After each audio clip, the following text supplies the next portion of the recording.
I hadn't seen my sister in months. Life, work, and distance had kept us apart, and when she called asking me to visit, her voice carried a tiredness I couldn't ignore. She said she just needed some company, someone to help her around the house while she recovered from a minor surgery. I didn't hesitate. Family came first.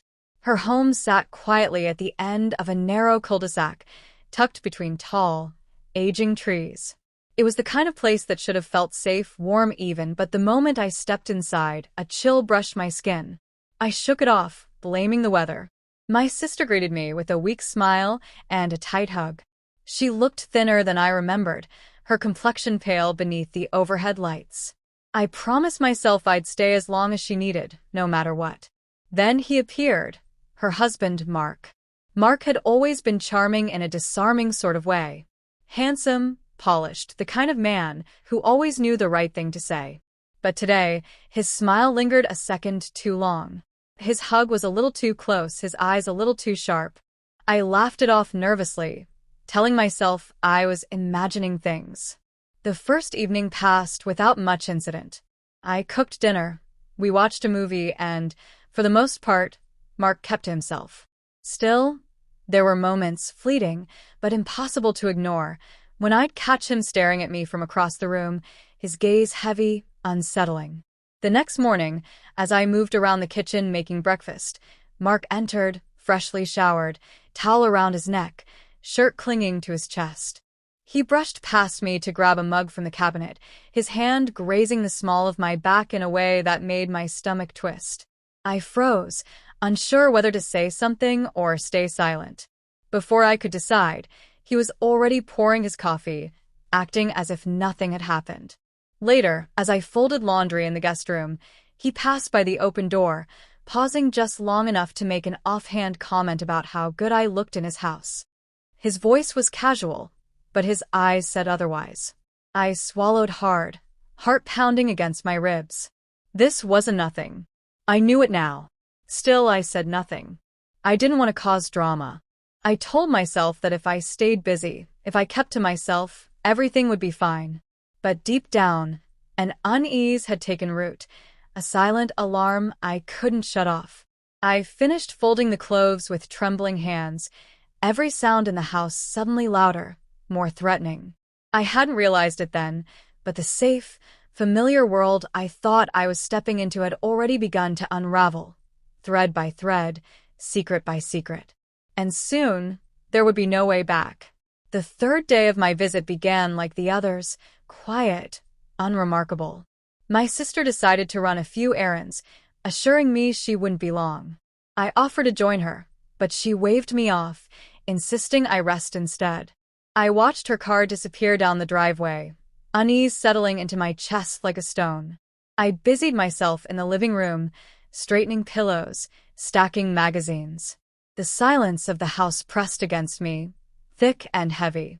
Then, without warning, Mark appeared in the doorway. "You're working too hard," he said, his voice low, almost playful. I forced a polite smile, muttering something about keeping busy.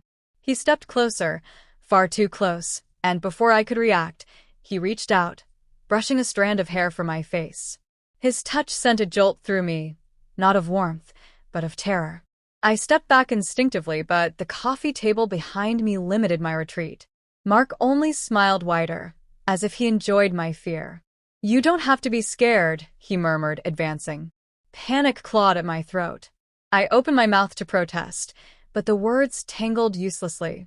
He grabbed my wrists, not roughly at first, almost coaxing, but the strength beneath his fingers was undeniable. My struggles seemed to amuse him. "I've seen the way you look at me," he whispered, as if explaining something inevitable. I shook my head fiercely, trying to pull free, but he was too strong. In a blur, he yanked me toward him, his hands fumbling at the hem of my shirt. I kicked, shoved, but it only fueled his determination. With terrifying ease, he stripped the clothes from my body, ignoring my tears, my pleas. His own clothes fell away just as quickly, discarded like the last traces of decency he had pretended to possess. The room tilted and spun. I dissociated, my mind fracturing in an effort to escape what my body could not. his weight pressed down, suffocating, as he stole something from me that I could never reclaim. I felt every second of it, the betrayal, the violation, the unbearable helplessness. When it was over, he stood, pulling his clothes on with casual indifference. I curled into myself, trembling, unable to speak, to move. He looked down at me, smirking as if this had been some shared secret between us, some forbidden indulgence. "Don't make this a bigger deal than it is," he said quietly, almost bored. Then he turned and walked away, leaving me alone in the wreckage he had created. For a long time, I stayed there, staring blankly at the ceiling, my mind numb, my body foreign to me. A single, searing thought anchored itself in the swirling chaos. This wasn't supposed to happen, and yet it had. And I knew in the pit of my soul, nothing would ever be the same again. I managed to dress before my sister returned, each movement mechanical, as if I were operating someone else's body. In the mirror, my reflection looked hollow, a pale ghost with eyes too wide, too empty. I scrubbed my skin raw, but no amount of soap could wash away the violation clinging to me. When the front door opened and I heard her cheerful voice calling my name, I almost collapsed. Somehow, I summoned the strength to smile, to act as though nothing had shattered inside me. At lunch, I sat across from her, nodding at stories I couldn't follow, laughing at jokes I didn't hear. Mark joined us at the table, his presence a poisonous cloud I couldn't escape. His hand brushed my chair as he sat, a silent, mocking reminder. I flinched, so subtly only I seemed to notice. Every glance at my sister twisted the knife deeper. She deserved the truth. She deserved to know the man she trusted was a monster. But the words caught in my throat like barbed wire. How could I destroy her world when mine was already in ruins? That night, sleep became a battlefield. Every time I closed my eyes, his face loomed over me, his breath hot against my skin. I woke gasping, sheets tangled around me like restraints. The walls of the guest room felt closer, pressing in, suffocating. I considered packing my bags and leaving under the cover of darkness. But where would I go?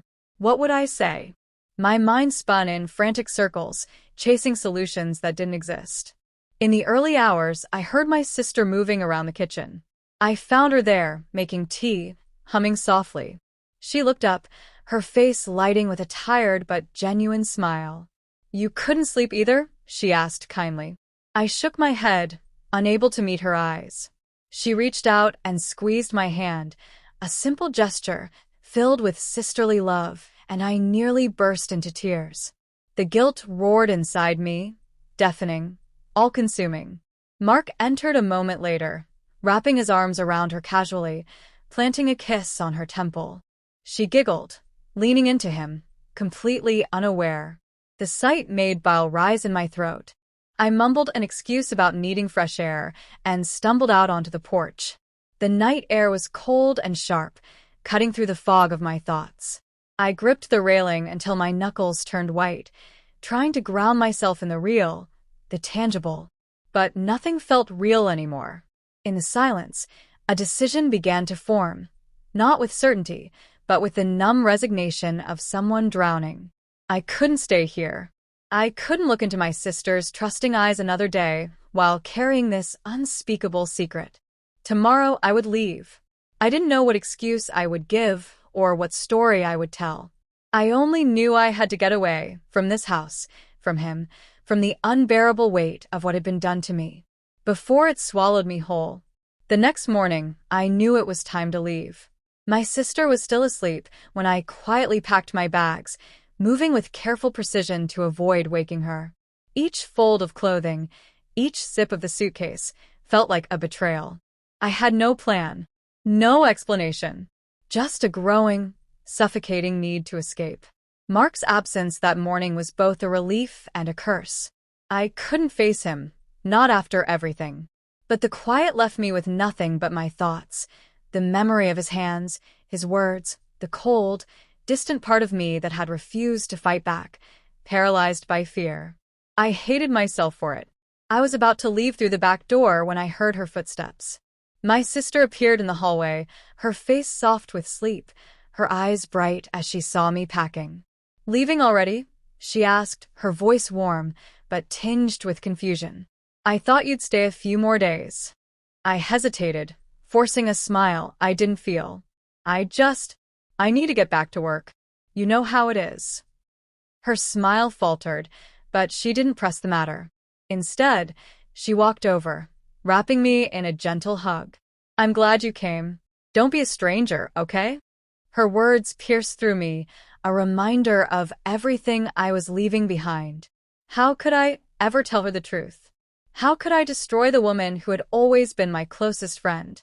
"Of course," I whispered, my voice shaky. I pulled away and grabbed my bag, refusing to let the tears well up. As I turned to walk out the door, I couldn't shake the feeling that this was the last time I'd ever be here.